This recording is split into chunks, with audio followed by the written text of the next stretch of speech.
Semoga kita semua yang berhadir ini dimuliakan Allah Subhanahu wa taala. Amin ya rabbal alamin. Pada kesempatan yang baik dan mulia kuliah zuhur ini yang ingin saya sampaikan tajuk adalah tentang bahagia. Petani menanam padi di sawah yang dia ingin bahagia. Macam mana supaya tanaman ini datang hujan airnya tidak berlebih, tidak datang musuh yang memakan, lalu kemudian berhasil sukses. Begitu juga dengan peniaga, dari pagi dia buka hingga malam dengan modal yang tidak terlampau banyak boleh dapat untung. Maka yang diinginkan itu adalah bahagia. Siapakah orang yang bahagia menurut Islam? Maka ketika seorang ulama ditanya siapa itu orang bahagia, man as'adun nas, siapa orang yang paling bahagia? Maka kata ulama jawabnya adalah man as'adan nas. Man as'adun nas, siapa orang paling bahagia? Man as'adan nas, orang yang paling bahagia adalah orang yang boleh membahagiakan orang lain. Maka dalam Islam diajarkan kebahagiaan itu bukan diri kita sendiri, tapi macam mana kita boleh membuat orang lain bahagia. Itulah orang yang paling bahagia. Suatu ketika Nabi Muhammad SAW ditanya oleh seorang lelaki sahabat Nabi SAW, ayul amal khairun, apa amal yang paling baik? Kata Nabi SAW, as-salatu ala waqtiha, salat pada waktunya. Salat pada waktunya menunjukkan kebahagiaan itu dari dalam diri kita, hubungan kita dengan Allah Subhanahu wa taala. Sebab ada orang bahagia tapi dalam dirinya tidak ada hubungan dengan Allah, maka kebahagiaan itu hanya bahagia di mata kita, tapi dalam pandangan Allah tidak. Jadi yang pertama sekali syarat kita bahagia adalah hubungan kita dengan Allah. Duribat alaihimuz zillatu, manusia itu akan sentiasa dihinakan, dijatuhkan, direndahkan. Aina masuqifu, dimanapun mereka berada, di Amerika, di Europe, di Asia, semuanya akan direndahkan, dihinakan. Illa kecuali bihablim minallah, dia ada hubungan baik dengan Allah. Selepas itu wahablim minan nas, hubungan dengan manusia. Jadi syarat yang pertama, hubungan kita mesti baik kepada Allah Subhanahu wa taala. Saya kalau menyangka diri saya besar, ketika saya dikecilkan orang, saya tak bahagia. Kalau saya menyangka diri saya hebat, ketika saya dihinakan orang, saya sakit hati, saya tak bahagia. Jadi kalau kita nak bahagia, maka jangan besarkan diri kita, besarkan Allah. Di dalam sembahyang, di dalam sholat, kita sedang menghinakan diri kita, membesarkan Allah. Tadi saya dialu-alukan, dipanggil, disebutkan biografi. Ini adalah Profesor Dr. Abdul Somad, belajar di Kahirah, di Maghribi, di Sudan. Semua dah disebut, pensyarah. Tinggal satu lagi yang belum disebut, almarhum. Jadi ketika disebut engkau besar, ketika kita tidak dibesarkan orang, kita rasa tak bahagia, kita dilekehkan orang, kita dikecilkan orang. Maka kita besarkan Allah. Sebesar apapun kita dalam pandangan manusia, kita tetap angkat tangan, yang paling besar adalah Allah. Allahu Akbar. Kalau kita dah besarkan Allah, maka tak ada yang lebih besar lagi daripada Allah. Kalau kita dikecilkan Allah, memanglah kita kecil. Tu'izzu man tasha wa tudhillu man tasha. Siapa yang mahu engkau besarkan, dia jadi besar. Siapa yang mau engkau hinakan, dia akan jatuh. Maka kita serahkan semua pada Allah. Dua kali kita ulang. Kali pertama Allahu Akbar, kali yang kedua Allahu Akbar kabira. Selepas itu, setelah kita memperakui bahwa kita ini kecil, yang besar hanya Allah, selepas itu kita katakan walhamdulillahi katsira. Segala puja-puji hanya milik Allah, bukan milik engkau Abdul Somad. Sehingga kalau ada orang yang tidak memuji, tidak kecewa. Pujian tidak membuat tinggi melambung, hinaan tidak membuat sedih hati dan murung. Kenapa? Karena semua kita dah balikkan pada Allah Subhanahu wa taala. Itulah manakala kita dapat berita duka cita ada meninggal, kita katakan inna lillahi wa inna ilaihi raji'un. Sebab semuanya akan balik pada Allah, datang daripada Allah, kembali kepada Allah, bukan punya kita. Seorang perempuan meninggal suaminya, lalu datang jiran, kawan, sahabat bagi kesabaran. Sabar puan, jangan sedih hati, semua ini milik Allah, semua kembali pada Allah.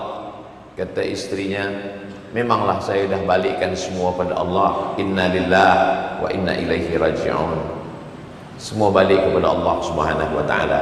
Maka pada waktu pagi dan petang kita disunnahkan membaca lepas subuh, awal pagi, lepas maghrib, awal malam. Lillahi ma fis samawati wa ma fil ard. Segala apa yang ada di bumi, segala apa yang ada di langit, lillah, punya Allah, bukan punya kita. Kesedihan yang paling dalam adalah ketika kita ada rasa memiliki. Ini milik saya, ini punya saya, ini punya saya saja, bukan punya yang lain.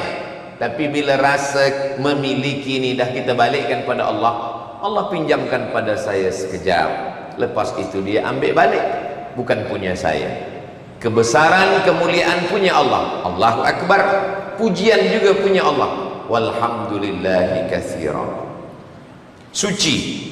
Kalau kita rasa diri kita suci, lalu kemudian ada orang olok kita, ejek kita, kita marah. Tapi kalau yang suci itu Allah. Wa subhanallahi bukratan wa asila. Ini tiga yang paling asas sekali kalau mau bahagia. Yang besar Allah, pujian milik Allah, yang suci pun Allah. Allahu akbar kabira walhamdulillahi katsiran wa subhanallahi bukratan wa asila. Kalau kita sudah merasa diri kita paling hina, paling rendah, paling tak ada apa-apa, orang susah nak menghinakan kita lagi. Sebab kita dah rasa kita lah yang paling tak ada apa-apa. Dan ini hanya dimiliki seorang muslim ketika dia beribadah salat, mendekatkan diri kepada Allah Subhanahu wa taala. Saya di Kulim di Malaysia, saya dimuliakan, saya tetamu, saya ustaz, saya profesor, saya doktor, saya pensyarah. Tapi bila saya balik ke kampung halaman saya tutup muka saya pakai topi, saya pakai baju biasa, orang tak kenal dengan saya parking kereta pun dia halau, bukan letak sini, pergi sana. Saat itu saya tidak merasa terhina. Sebab apa? Sebab segala kemuliaan, kebesaran, pujian, sanjungan, kesucian bukan punya kita. Maka syarat bahagia yang pertama adalah kita berdamai dengan diri kita. Sebab kita apa yang dikatakan orang sebut kita mulia, kita rasa diri kita mulia. Orang sebut kita besar, kita rasa diri kita besar. Kalau kita dah merasa diri kita mulia, besar dan suci, bila kita dijatuhkan orang, dihinakan orang, kita marah. Tapi bila kita dah mampu berdamai dengan diri kita, kita katakan ini bukan punya saya. Kalau kita hari ini kita dimuliakan orang, itu hanya karena Allah tutupi aib cacat kita. Kalau Allah bukakan semua, kita bukan apa-apa dan kita bukan siapa-siapa. Itulah mengapa dalam sembahyang kita kata Rabbil firli. Rabbil firli maknanya tutupi. Kata ghafara, Rabbil firli, tutupi, tutupkan. Kalau kita ambil paku, kita nak gantungkan lampu di dinding, kita pukul dinding ini pecah. Lalu kemudian kita malu, ada tetamu datang, takkan masjid Sayyidina Abu Bakar Siddiq ni dindingnya pecah. Maka kita tutup balik, seakan-akan tak pernah terjadi accident, tak terjadi apa-apa. Dinding ni baru, dinding ni elok. Maka begitu jugalah dengan diri kita, kita minta pada Allah Rabbil firli. Maka doa masuk masjid, Allahumma firli, ya Allah tutupi segala aib cacat. Dalam sembahyang, Rabbil firli warhamni. Jadi bahagia yang pertama sebelum keluar, sebelum kepada istri, kepada anak, kepada kawan, kepada jiran, di dalam diri kita sendiri kita betulkan. Karena kebahagiaan itu datang, letaknya bukan di mata, bukan di telinga, bukan di tangan, bukan di kaki. Letaknya ada di dalam hati. maka hati inilah tempat Allah memandang. Innallaha la yanzuru ila ajsamikum, Allah tak pandang badan kamu, wala ila suarikum, Allah tak tengok rupa kamu, muka kamu, walakin yanzuru ila qulubikum, yang dipandang Allah adalah hati kamu. Di mana letak khusyuk salat? Hati. Di mana letak sabar? Hati. Di mana letak ridha? Hati. Di mana letak tawaduk? Rendah. Maka disebut dengan rendah hati, sebab letaknya di dalam hati. Yang dipandang Allah adalah hati kita. Tapi jangan sebab ini esok pagi penuntut pelajar tak mandi. Bila ditanya, cikgu kenapa awak tak mandi? Allah pandang hati kita. Memang Allah pandang hati kita, tapi kawan kita tengok muka kita. Maka kita bila bercermin, kita seimbangkan antara yang zahir dengan yang batin. Allahumma kama hassanta khalqi fahassin khuluqi. Ya Allah, sebagaimana engkau dah elokkan khalqi, physically, bentuk muka, tangan, kaki, rambut saya, fahassin khuluqi, perbaikilah akhlak saya. Kata Nabi SAW, ala fil jasadi mudghah, ketahuilah di dalam jasad, dalam badan itu ada segumpal, ada sekepal. Idza salahat, kalau dia baik, salahal jasadu kulluh, yang lain ikut jadi baik.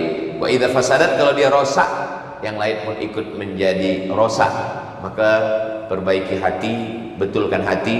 Dalam sembahyang yang kita jaga adalah hati. Ada seorang lelaki sembahyang, bila dia sedang sembahyang, dia tarik-tarik, dia sapu-sapu janggut dia. Lalu kemudian seorang yang menengok dia bertanya kepada ulama, wahai ulama, apakah orang itu khusyuk? Khusyuk letaknya di hati. Apa kata ulama menjawab, laus khasha'al qalbu la khasha'atil jawarihu. Seandainya hati dia khusyuk, pastilah badan dia ikut khusyuk. Jadi kalau kita nampak ada orang mata kesana kemari, tangan menggaru-garu, sesungguhnya hati tak khusyuk. Karena hatilah yang akan memerintahkan kepada tangan, hati akan menyuruh mata, hati akan memerintahkan kepada kaki. Kalau hati khusyuk, yang lain ikut khusyuk. Hati adalah panglima yang memerintahkan pasukan di dalam diri manusia. Maka hati ini yang dibuat bahagia dulu. Bahagiakan dia bahwa kau bukan apa-apa, bukan siapa-siapa, bukan mulia, bukan besar, bukan sanjung. Yang mulia adalah Allah. Selepas itu barulah datang kebahagiaan dari Allah Subhanahu wa ta'ala. Sedar diri, perhatikan diri. Kata Abu Darda, at-tafakkur sa'ah, berpikir merenung sesaat, khairun min qiyami lailah, lebih baik daripada sembahyang semalam suntuk. Dari isya sampai subuh kita sembahyang, selepas itu kita merasa kitalah yang paling mulia. Tapi kalau kita bertafakkur, berpikir sesaat, sejenak, sebentar, sekejap, baru kita sadar bahwa kita ini sebenarnya bukan apa-apa dan bukan siapa-siapa. Kemuliaan datang daripada Allah Ta'ala. Disitulah kita akan rasa bahagia. Bahagia yang pertama adalah hubungan kita mesti baik dengan Allah Subhanahu wa Ta'ala. Di awal sembahyang, 4 ini kita serahkan pada Allah. Inna salati wa nusuki wa mahyaya wa mamati lillah. Salati, sebab ada orang bangga dengan salatnya. Malam tadi saya tahajud, witir, pagi tadi saya duha, qabliyah, ba'diyah, zikir. Kita katakan inna salati, ibadah saya, umrah saya, jihad saya, sedekah saya, wa nusuki, hidup saya, perjuangan saya, wa mahyaya, mati saya, wa mamati. Inna salati wa nusuki wa mahyaya wa mamati lillahi rabbil alamin. Itu maka salat itu khusyuk. Khusyuk itu adalah merenung, perenungan, bertafakkur, berfikir. Sebab banyak orang sembahyang tapi dia tidak berfikir, tak sempat dia memikirkan apa yang dia baca. Maka kata Syekh Atiyah, kata Syekh Ali Jum'ah, ulama besar Al-Azhar Kahirah, kita membaca, mulut itu memang betul-betul bergerak, dibaca. Allahu Akbar kabira, walhamdulillahi kathira, wa subhanallahi bukratan wa asila. Dan bernafas, sebab nafas itu juga menolong kita untuk khusyuk. Saya membagi iftitah itu dalam 4 nafas. Allahu Akbar kabira, walhamdulillahi kathira, wa subhanallahi bukratan wa asila. Wajjahtu wajhiya lilladzi fatara as-samawati wal arda hanifan musliman wa ma ana minal musyrikin. Inna salati wa nusuki wa mahyaya wa mamati lillahi rabbil alamin la syarika lahu wa bidzalika umirtu wa ana minal muslimin. Sebab kalau kita tak atur nafas, kita tak cakapkan di mulut, kita tak merenung. Ada orang yang sholat iftitah, fatihah, ayat satu nafas semua selesai. Ini bukan mazhab Hanafi, bukan mazhab Maliki, bukan mazhab Hambali, bukan mazhab Syafi'i. Ini mazhab Valentino Rossi. Kita ini sembahyang ini bukan setakat nak menggugurkan kewajiban saja, tapi kita ingin bahagia dalam menjalani hidup, maka kita atur hati kita dengan Allah Subhanahu wa ta'ala. Kalau kita tengok-tengok dalam bacaan sembahyang itu, semuanya pada pujian. Kenapa? Sebab manusia ini kalau dipuji senang, kalau dipuji bahagia, kalau tak dipuji tak senang. Cuba tengok bangkit dari rukuk. Rabbana lakal hamdu mil'us samawati wa mil'ul ardi wa mil'u ma syi'ta min syai'in ba'd. Pujian. Tegak. Alhamdulillahi rabbil alamin. Pujian. Rukuk. Subhana rabbiyal a'la. Maha suci. Sujud. Subhana rabbiyal azimi. Rukuk. Sujud. Subhana rabbiyal a'la. Semuanya pengakuan tentang kesucian milik engkau, pujian milik engkau, yang tinggi engkau, yang mulia engkau. Aku bukan apa-apa dan bukan siapa-siapa. Jadi kalau mau mulia, sedarkan diri bahwa kita bukan apa-apa dan bukan siapa-siapa. Itu syarat kemuliaan, kata Allah Subhanahu wa taala, yang disampaikan kepada Nabi Muhammad sallallahu alaihi wasallam, disampaikan kepada para sahabat, sahabat kepada tabi'in, tabi'in kepada tabi'in, kepada para ulama, kepada cikgu, tuan-tuan guru kita, hingga sampailah hari ini disampaikan oleh Ustaz Abdul Somad. Doakan supaya apa yang disampaikan ini jangan setakat di ujung lidah, di tepi bibir, hanya sampai pada kajian, tapi juga sampai pada yang menyampaikan ini lebih dulu bahagia hatinya. Sebab kalau hanya sekadar bercakap saja, burung beo pun boleh bercakap, tapi tidak sampai ke dalam hati manusia, maka kita ini ingin supaya semua yang kita cakapkan ini masuk ke dalam hati. Apa tanda cakap itu masuk ke dalam hati? Kalau cakap dari mulut, sampainya ke mulut saja. Tapi kalau cakap itu dari hati, insya Allah sampai di hati. Saya tak tanya tuan-puan sekalian, sebab bila saya tanya apakah sampai ke hati, saya takut nanti jamaah cakap tak sampai ke hati, berarti yang bercakap ni pun tak dari hati, hanya sampai di mulut saja. Kita berusaha dari mulut sampai ke hati, insya Allah. Amin ya rabbal alamin. Yang pertama, sembahyang. Yang kedua adalah birrul walidain. Jadi yang pertama ni kepada Allah, yang kedua baru kepada manusia. Birrul walidain itu simbol hablum minan nas. Kenapa ayah dengan ibu? Sebab mereka lah manusia yang paling dekat dengan kita. Ayah, ibu. Sebelum kenal dengan istri. Kenal dengan istri masa umur 20-25. Lepas sekolah kerja baru kenal dengan istri. Orang pertama yang kita kenal adalah ayah, ibu. Yang masih hidup kita berbakti, kita buat baik. Yang sudah meninggal, Rabbighfirli wa liwalidayya warhamhuma kama rabbayani shaghira. Dalam Al-Qur'an dikatakan hablum minallah, hablum minan nas. Dalam hadis dikatakan as-salah, selepas itu birrul walidain. Mesti baik kepada manusia. Kalau mau bahagia, maka kita mesti baik kepada manusia. Ada orang ketika mati menghadap Allah Subhanahu wa taala, sembahyangnya banyak, zakat tak kurang, sedekah pagi petang, zikir tak putus, hatam Quran. Tapi apa kata Nabi? Ya'ti yaumal qiyamah, dia datang pada hari kiamat. Syatama hadza, mulutnya kasar mencaci maki si fulan. Qadhafa hadza, menuduh si fulan. Wa safaka dama hadza, menumpahkan darah si fulan. Wa akala mala hadza, memakan harta si fulan. Wa daraba hadza, memukul si fulan. Dia tak bahagia. Sebab apa? Sebab dia tidak membahagiakan orang lain. Ketika kita membahagiakan orang lain mendoakan kita, lalu turun kebahagiaan dari Allah. Huwallazi anzalas sakinata fi qulubil mu'minin. Allah yang menurunkan kebahagiaan ke dalam hati orang yang beriman. Memang hati ini dalam diri kita. Kita bawa dari mula kita dalam rahim ibu kita sampai ke dunia, tapi dia bukan punya kita. Hati ini punya Allah. Maka kita selalu minta, ya muqallibal qulub, engkau yang membalikkan hati. Kadang jaga kita di waktu pagi, hati kita suntuk, susah. Padahal semua ada, rumah ada, motosikal ada, kereta ada, tapi hati kita susah, hati kita suntuk. Kita pun tak tahu. Itu menunjukkan bahwa hati bukan punya kita. Apa yang dicari orang? Orang pergi, maaf, ke tempat diskotik, orang dengar musik, orang makan macam-macam. Sebenarnya yang dia inginkan adalah ketenangan hati.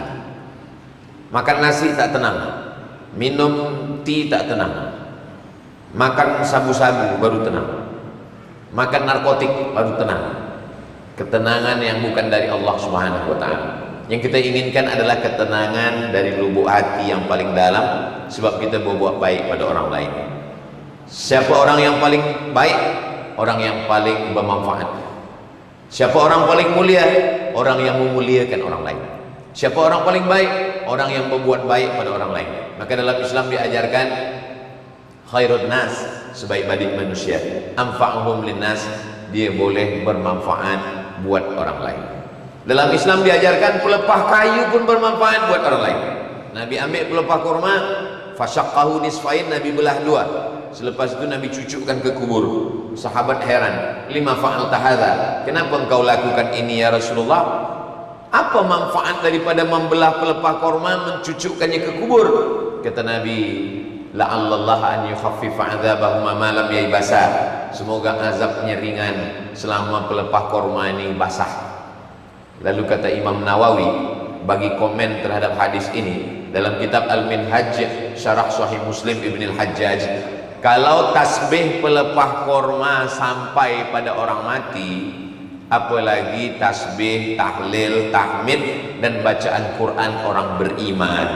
Itulah kenapa kalau jiran, kawan, sahabat kita meninggal dunia, kita bacakan Al-Fatihah, Qul huwallah 3 kali, Al-Falaq sekali, An-Nas sekali, pangkal Al-Baqarah alif lam mim sampai wa ulaika humul muflihun, ayat kursi, ujung Al-Baqarah lillahi ma fis samawati, kita bacakan Yasin, ditutup dengan tahlil afdhalul dzikri fa'lam annahu la ilaha illallah. Sebab apa?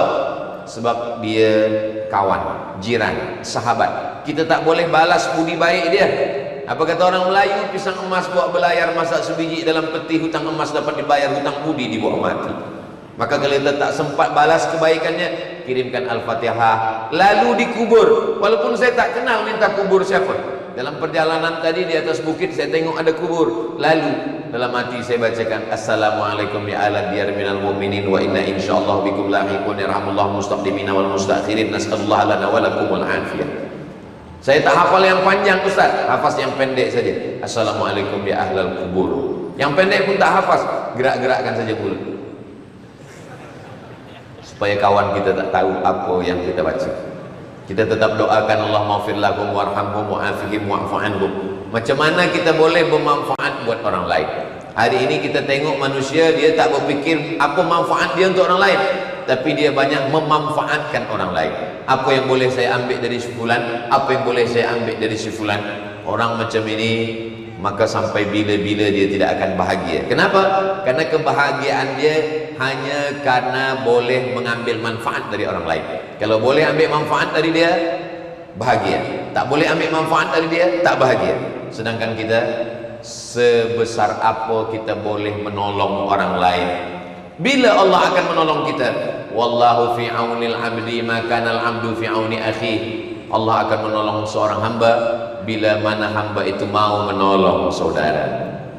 Man yassara an mu'sirin, siapa yang memudahkan urusan orang, yassarallahu anhu yaumal qiyamah, Allah mudahkan urusan dia pada hari kiamat. Man farraja an muslimin kurbatan min kurabid dunya, siapa yang melepaskan orang lain dari kesusahan dunia, farrajallahu anhu kurbatan min kurabi yaumil qiyamah, maka Allah akan lepaskan dia dari segala macam kesusahan-kesusahan pada hari kiamat.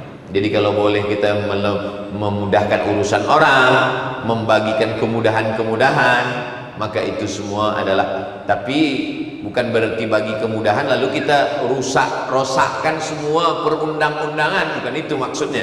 Kalau memang boleh mudah, kita mudahkan orang. Bukan maknanya saya ustaz, lalu datang orang baru bertobat, dia tanya, saya nak mudah-mudahkan. Ustaz Abdul Somad, saya ini orang jahat, saya baru bertobat, bagilah kemudahan. Berapa sembahyang yang wajib Ustaz? Karena kamu baru bertobat, saya bagi kemudahan, yang wajib satu saja, Aidil Fitri saja. Itu tak betul. Kalau memang yang wajib 5, sampaikan 5, subuh, zuhur, asar, maghrib, isya. Saya belum hafaz iftitah lagi Ustaz, baca rukunnya saja, Al-Fatihah saja. Al-Fatihah pun saya tak hafaz Ustaz. Baca 7 ayat macam Al-Fatihah. Jangankan 7 ayat macam Al-Fatihah, Al-Fatihah pun saya tak hafaz. Baca bismillah 7 kali. Bismillahirrahmanirrahim, bismillahirrahmanirrahim, bismillahirrahmanirrahim, bismillahirrahmanirrahim, bismillahirrahmanirrahim, bismillahirrahmanirrahim, bismillahirrahmanirrahim.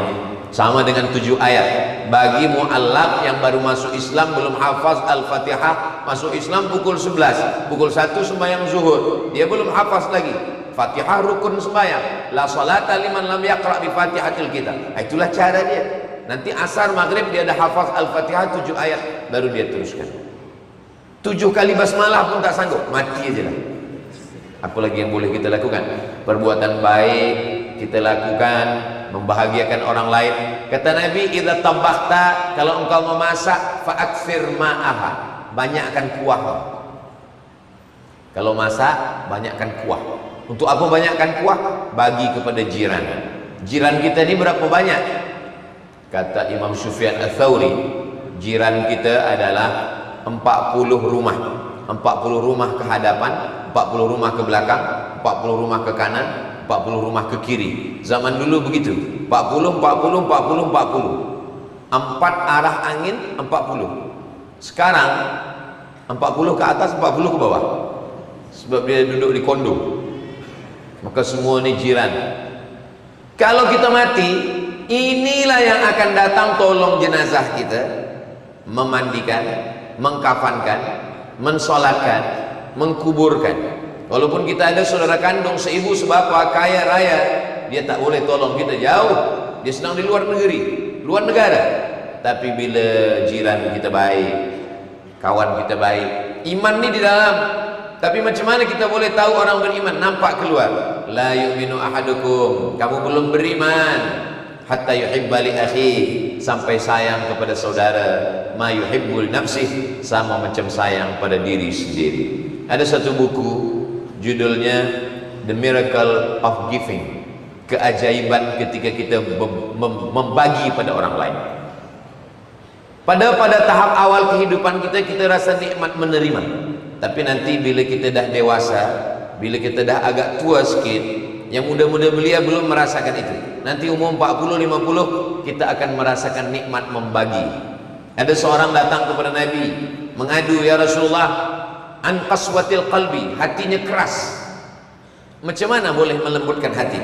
Kata Nabi, at'imil masakin, beli nasi, bagi makan orang miskin.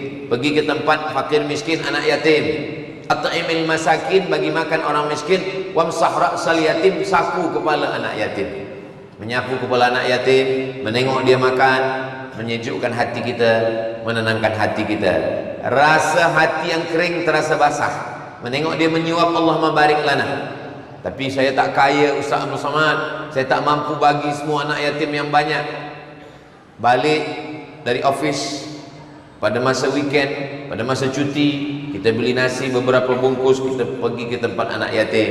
Assalamualaikum pengetua tempat anak yatim, berapa semua anak yatim di sini? Ini banyak, ada 100 anak yatim. Saya nak bagi makan pada mereka. Semuanya? Tidak, 2 orang saja. Sebab itu yang kita mampu. La yukallifullahu nafsan illa wus'aha. Allah tidak membebani kita, bagi kita beban lebih daripada yang kita mampu. Maka terasa dalam hati kita, kita sedang bahagia karena kita membahagiakan orang lain. Ittaquz zulma, jangan zalimi orang.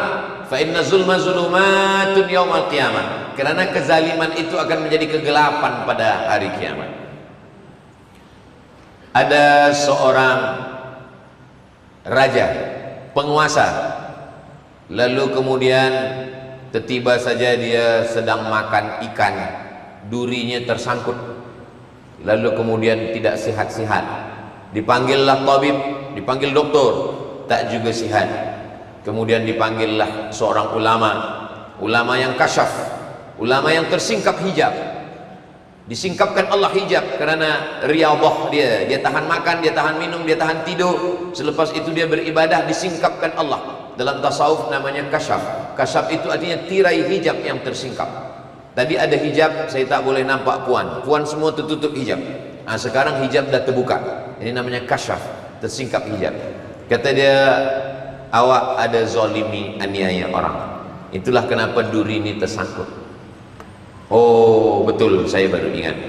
Masa itu pada suatu petang, saya sedang berdiri di depan istana saya. Saya tengok ada orang memancing balik dari sungai. Lalu saya tengok dia bawa ikan. Lalu saya suruh tentera ambil ikan dia. Sebenarnya bagi saya nak ambil ikan senang, cukup ambil ikan di mana. Tapi ada satu kenikmatan yang dirasakan ketika boleh merampas ikan dari tangan orang lain. Lalu kemudian cuba cari tukang pancing yang ikannya kena rampas itu. Apa agaknya doa dia kepada Allah? Kemudian setelah dicari tukang pancing, lalu kemudian tukang pancing ditanya, semasa ikan engkau dirampas, apa yang engkau mintakan pada Allah? Saya orang miskin, di rumah tak ada ikan. Saya pergi mencari ikan. Selepas ikan dapat, anak dan istri saya sedang menunggu di rumah. Semua dah siap dimasak. Mereka tinggal menunggu ikan saja lagi. Rupanya ikannya dirampas. Lalu apa doa kamu kepada Allah? Doa saya kepada Allah pendek saja. Ya Allah, Raja sudah menunjukkan kuasanya, maka tunjukkanlah kuasa engkau. Ittaqu zulma, jangan buat zalim. Fa inna zulma zulumatun yaumal qiyamah, kerana kezaliman akan menjadi kegelapan pada hari kiamat. Maka kita dilarang Allah buat zalim. Kata Allah Subhanahu wa taala dalam hadis qudsi, inni haramtu zulma ala nafsi, aku mengharamkan zalim terhadap diriku. Fala tazalamu, jangan menzalimi, jangan menganiaya orang. Walaupun bagi orang itu tidak perbuatan zalim, tapi bagi kita di hadapan Allah, dia akan memberatkan hisab kita pada hari kiamat. Dalam kitab tasawuf, nama kitabnya Ar-Risalah Al-Qushairiyah, ditulis oleh Imam Al-Qushairi. Dulu kita dah khatamkan di bulan Ramadan. Semasa COVID-19 saya tak boleh keluar mengajar, tak boleh ke masjid, tak boleh ke padang. Jadi kita khatamkan Al-Risalah Al-Qushairiyah online. Masih ada videonya, boleh ditonton ulang. Ada seorang balik kenduri. Balik dari kenduri itu tersangkut daging di celah giginya. Lalu kemudian dia tak sabar nak balik sampai ke rumah. Lalu dia ambil ranting pokok kayu, dia ambil, dia patahkan. Sesiapa pun di antara kita ini, kalau ada pokok kayu di depan rumah kita, lalu ada orang ambil ranting, kita tak rugi sikit pun. Bagi kita itu sesuatu yang kita tahu dengan kita tak tahu sama saja. Rupanya hisabnya amat sangat lama di akhirat. Kenapa hisabnya lama? Karena sudah mengambil satu ranting. Kalau satu ranting saja kita ambil, hisab kita lama. Apalagi kalau bukan ranting, pokok kayu itu betul kita ambil dengan tanah-tanahnya sekali.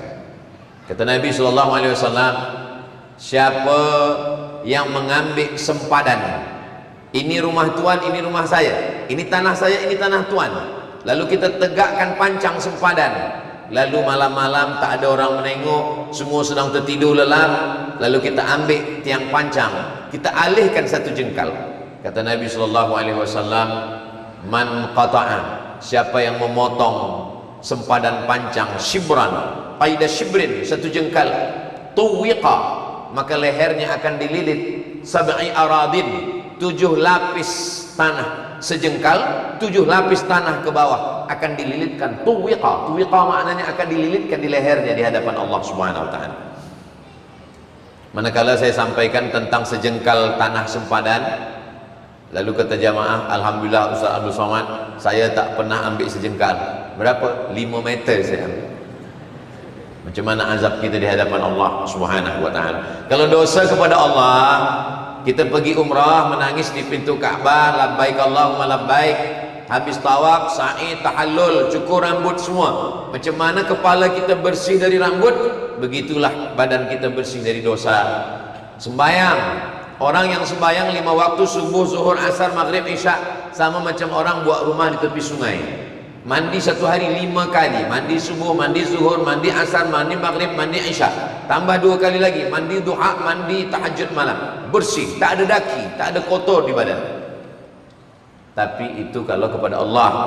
Adapun kepada kawan, kepada sahabat, kepada jiran, maka tak boleh dengan hanya setakat taubat, solat sunat taubat.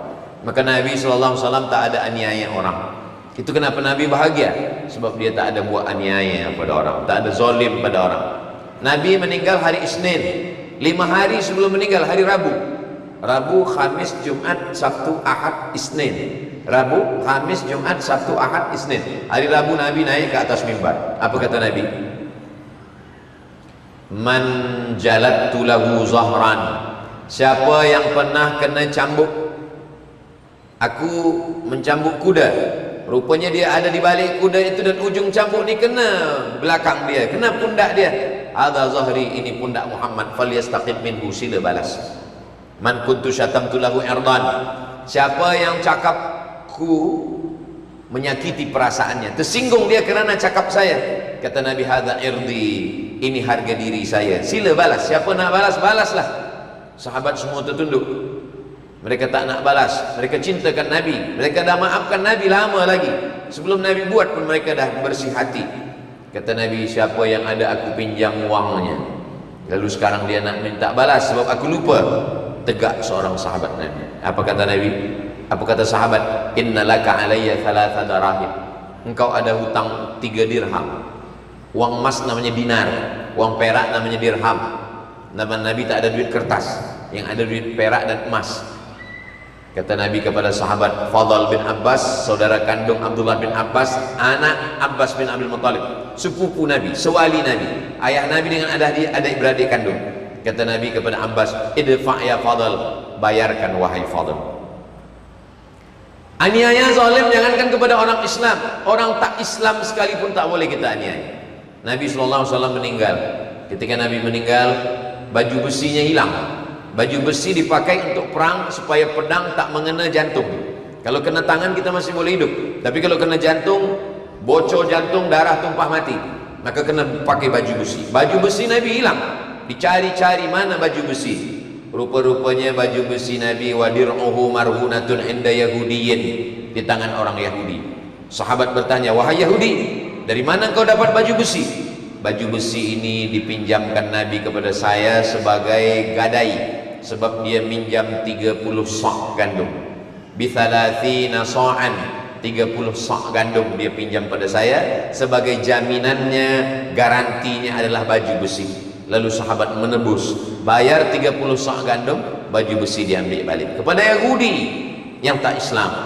Begitulah Islam mengajarkan kita, kalau mau bahagia kita mesti bersih dua, bersih kepada Allah, bersih kepada hamba Allah. Selepas itu macam kita mengkacau minuman, di awal itu berkacau semua, airnya, kopinya, teanya dengan gulanya sekali, tapi selepas kita biarkan, dia akan mulai jernih, dia akan mulai tenang. Begitulah hati kita. Hati kita kalau hubungan baik kita dengan Allah, baik kepada manusia, lalu kita biarkan, maka dia akan terasa tenang. Disitulah kebahagiaan. Bahagia dalam Islam kalau hubungan kita dengan Allah, hubungan kita dengan manusia baik. Tapi kalau hubungan kita dengan Allah tak baik, ditambah lagi hubungan dengan manusia tak baik. Manusia yang paling dekat, ayah, ibu. 5 manusia yang paling dekat dengan kita. Yauma yafirrul mar'u min akhihi, saudara, wa ummihi, ibu, wa abi, ayah, wa sahibatihi, istri, wa bani, anak. Macam mana dengan kawan? Kawan jumpa di luar rumah, tapi di dalam rumah ayah, ibu, anak, saudara, istri, suami, dengan orang-orang ini mesti baik. Sekarang manusia ini banyak dengan kawan baik, tapi dengan ayah, dengan ibu tak baik. Dengan sahabat baik, tapi dengan istri, dengan anak tak baik. Maka kalau mau tahu orang baik tak baik, maka tanyalah bukan dengan kawannya, tapi dengan istri dan anak-anaknya. Ketika dia baik di rumah, maka insya Allah dia baik di hadapan Allah Subhanahu wa ta'ala. Ketika ini kita lakukan, maka ada kebahagiaan. Maka ketika Nabi ditanya, yang pertama kata Nabi, salat, hubungan kita dengan Allah sudah baik. Yang kedua dengan birrul walidain sudah baik. Yang ketiga al-jihadu fi sabilillah. Jihad ini adalah melawan semua permintaan hawa nafsu. Nafsu kita ingin kita tidur subuh, lawan sembahyang subuh. Nafsu kita ingin pegang ini duit, lawan bayar zakat. Nafsu kita ingin tengok yang macam-macam, lawan tengok Al-Quran. Nafsu, apapun kata nafsu, lawan. Walladzina jahadu fina, orang yang bermujahadah melawan hawa nafsunya, lanahdiyannahum subulana, maka kami akan tunjukkan jalan-jalan kami. Pukul 3. Pukul 3 ini Ustaz Abdul Somad bagi tazkirah di Kulim Masjid Sayyidina Abi Bakar Siddiq pukul 2. Pukul 2, pukul 3 ini memanglah masa-masa yang genting, melawan hawa nafsu, melawan mata. Kata pepatah orang Melayu, kalau udah tegang urat perut, kendurlah urat mata. Alhamdulillah, saya tengok jamaah Masjid Sayyidina Abu Bakar Siddiq ni memang orang-orang yang sudah lolos, sukses melawan hawa nafsu mata. Mata boleh ditahan, perut boleh ditahan, hati boleh ditahan, pikiran boleh ditahan. Tapi ada yang tak boleh ditahan. Mata boleh ditahan, telinga boleh ditahan, tangan boleh ditahan. Tapi ada yang tak boleh kita tahan. Apa dia? Fikiran. Fikiran tak boleh kita tahan. Dia akan bercakap terus. Apapun yang nampak. Nampak orang besar pakai baju kecil, orang kecil pakai baju besar, bercakap dalam fikiran. Maka fikiran nilai yang paling jahat. Yang jahat bukan kolesterol. Apa yang paling jahat dalam badan kita ini? Bukan kolesterol, bukan gula, bukan kambing. Sekarang banyak orang tak nak makan kambing, dia kata kambing jahat. Kambing tak jahat. Yang jahat adalah fikiran kita. Fikiran kita berkata ini penyakit, ini tak betul, orang tak betul, ini salah, ini. Fikiran kita berkata terus. Maka kata Nabi SAW, jangan ada kata kalau. Sekali kalau, itu pintu setan masuk ke dalam. Saudara-saudara saya yang baru saja kemalangan, ayah meninggal, suami meninggal, ibu meninggal, datang kalau. Kalaulah dulu saya bagi obat, kalau dulu saya bawa hospital, kalau dulu saya baik, kalau dulu, kalau, menyebabkan hati menjadi sedih, terlampau sedih. Datang iba hati, meneteskan air mata, sesal tak berkesudahan, menjadi penyakit, merubah menjadi stres, depresi, anxiety, bunuh diri, mati. Ia kalau mati, kalau tak mati, maka fikiran ini yang paling jahat. Macam mana kita menghentikan ini? Kenapa Allah bagi dia harta? Kenapa Allah buat dia kaya? Kenapa Allah buat dia selesa? Kenapa Allah? Kenapa? Maka menghentikan fikiran ini adalah zikir.